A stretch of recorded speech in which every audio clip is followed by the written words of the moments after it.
Friends देखु bank of Baroda तरफ एक रिक्रुटमेंट रही जहाँकि लोकल बैंक ऑफिसर पर वैकेंसी रही आपड़ी इंटरेस्टेड और इलिजिबल रोचे ताले आवेदन करें।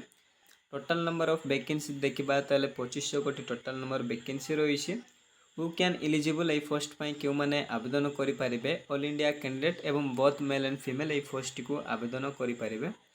अप्लाई स्टार्टिंग डेट जब देखा 4 जुलाई ठार स्टार्ट हो गला आपण मैंने आवेदन करेंगे एवं यार अप्लाई लास्ट डेट माने यार शेष तारीख रोचे 24 जुलाई 2025 यार शेष तारीख रही एवं देखो ये पोस्ट जदि आपण मैंने सिलेक्शन होती 48,480 टंका टू नहीं 85,920 टंका पर्यंत सैलरी पाइपर जहाँकि बहुत भल सैलरी रोचे।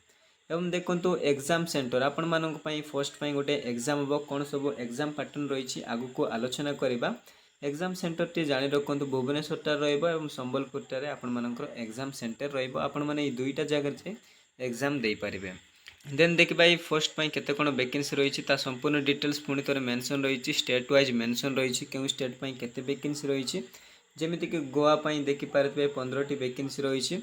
लोकल लैंग्वेज ऑफ स्टेट माने से स्टेट रो लोकल लैंग्वेज कौन एटारे देखिपारे मेंशन रही एवं कैटेगरी वाइज मेंशन रही देखिपारे SC ST OBC जनरल यही सब भाव में डिटेल्स मेंशन रही। देखो ओडिशा 60टी वैकेंसी रही लोकल लैंग्वेज आपण तो जानते ओडिया ही रही आम ओडिशा ओडिया रही। नेक्स्ट देखो एलिजिबिलिटी क्राइटेरिया पुणी थे डिटेल्स मेंशन रही आपण चाहिए PDF को विजिट कर निजे चेक करेंगे।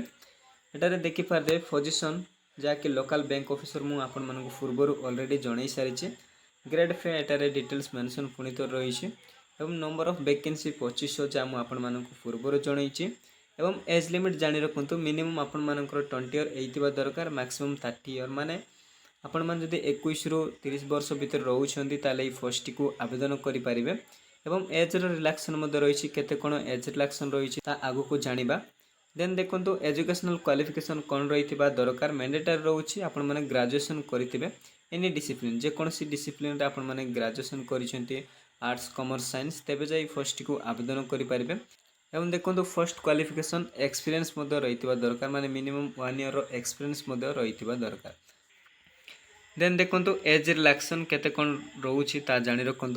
देखो जो मैंने कि शेड्यूल कास्ट एवं शेड्यूल ट्राइब रही से 5 वर्ष लेखा एज रिलैक्सन मिल एवं जो मैंने अदर बैकवर्ड क्लासेस माने OBC कैंडिडेट मानक 3 वर्ष एज रिलैक्सन मिल एवं पर्सनल विथ डिजेबिलिटी माने जो मैंने कि PWD कैटेगरी बिलोंग कर 10 वर्ष एज रिलैक्सन मिल जो मैंने कि जनरल EWS PWD कैंडिडेट होते एवं जो मैंने फिजिकल हैंडिकैप होते OBC कैटेगरी से 13 वर्ष और SC ST मानक 15 वर्ष एज रिलैक्सन मिलूँ।